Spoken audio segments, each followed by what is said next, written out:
कानीगांव Saint John school में नए विद्यार्थियों एवं शिक्षकों का स्वागत समारोह एवं हेड गर्ल व हेड बॉय 4 हाउस कैप्टन के साथ अन्य लीडर का शपथ विधि समारोह मनाया गया।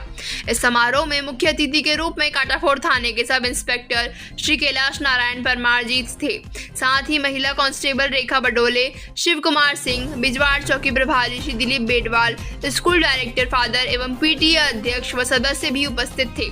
अतिथियों का स्वागत तिलक लगाकर, श्रीफल और शॉल देकर, फूलों के द्वारा एवं बच्चों के द्वारा बैंड बजाकर अतिथियों का मंच तक लाया गया। बच्चों द्वारा धमाकेदार सांस्कृतिक कार्यक्रम भी प्रस्तुतियां दी गई। इस कार्यक्रम में फादर एलेक्स, स्कूल प्राचार्य फादर बसंत, सिस्टर्स, पीटीए अध्यक्ष श्रीमान अनंत शुक्ला, सरताज नबी मंसूरी, सभी शिक्षक शिक्षिकाएं और सभी बच्चे उपस्थित थे। पंच पल्लव पौधारोपण श्रेष्ठ कार्य, वृक्ष में देवता का वास, गोयल।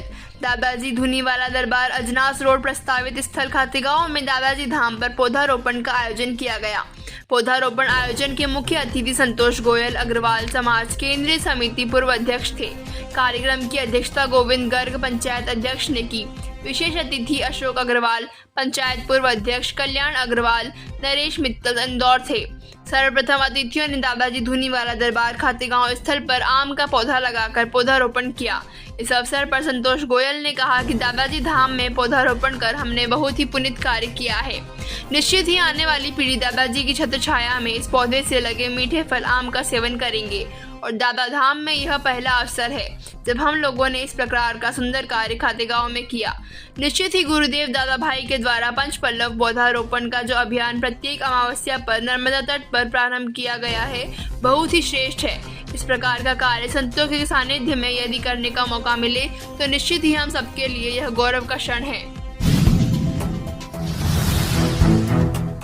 केंद्रीय कृषि मंत्री शिवराज सिंह चौहान से मिलने पहुंचे भोपाल पीड़ित किसान। इंदौर बुधनी रेल लाइन के धनतलाव घाट से कलवार घाट तक के पीड़ित किसान एक बार फिर केंद्रीय कृषि मंत्री शिवराज सिंह चौहान से मिलने भोपाल पहुंचे। महिला किसानों द्वारा कृषि मंत्री जी से रूट परिवर्तन की बात कही तो शिवराज मामा बोले कि यहाँ संभव नहीं है, तो किसानों ने कहा कि विकास में बाधक हम भी नहीं बनना चाहते। दिल्ली सरकार ने पूर्व में किसानों को आश्वासन दिया था कि रूट परिवर्तन करने में सरकार की लागत ज्यादा लग रही है तो उसकी जगह पर वायडक्ट का निर्माण कर देंगे, जिससे किसानों की जमीन भी बच जाएगी और रेल लाइन भी ऊपर से निकल जाएगी, परंतु ऐसा नहीं हो रहा है। पीड़ित किसानों ने कहा प्रशासन बार बार कब्जा लेने पहुंच जाता है। पिछली बार तो महिला किसानों के साथ प्रशासन ने अभद्र व्यवहार किया और मारपीट भी की गई। कृषि मंत्री जी ने एक बार फिर आश्वासन देते हुए कहा जल्द ही किसानों का निराकरण करवाऊंगा।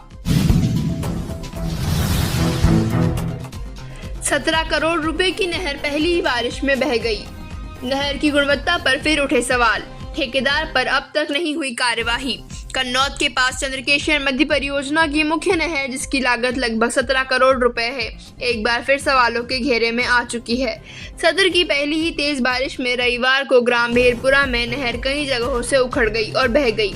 एक स्थान पर तो करीब 4 फीट तक नहर टूट भी गई, जिससे एक किसान की लगभग 30 से 50 मीटर तक की सोयाबीन की फसल भी बह गई।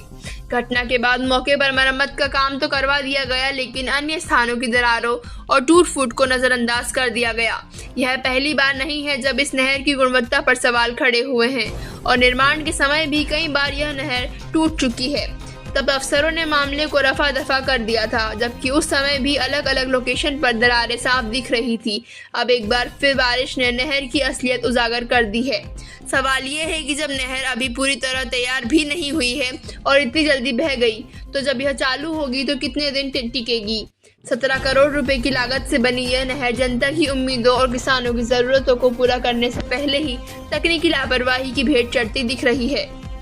इस संबंध में जल विभाग एसडीओ मयंक परमार से चर्चा की गई तो उनके द्वारा फोन पर बताया गया कि निर्माण मापदंड के अनुसार हुआ है और जो टूट फूट हुई है उसे दुरुस्त करा देंगे। वहीं कन्नौज एसडीएम कन्हैया लाल तिलवारी ने बताया कि मुझे सूचना प्राप्त हुई है, मेरे द्वारा निगम के एसडीओ को घटना की जांच कर उचित कार्यवाही करने का निर्देश दिया गया है। ग्रामीणों ने बताया कि विभाग इस स्थिति को गंभीरता से नहीं ले रहा। सबसे चिंताजनक बात यह है कि इतनी बड़ी योजना में बार बार खराबी सामने आने के बावजूद ठेकेदार पर अब तक कोई कार्यवाही नहीं हुई है। जिम्मेदार अधिकारी भी खामोश हैं। इस संबंध में बागली विधायक मुरली भंवरा से मोबाइल पर चर्चा करने का प्रयास किया गया तो उन्होंने बात नहीं की।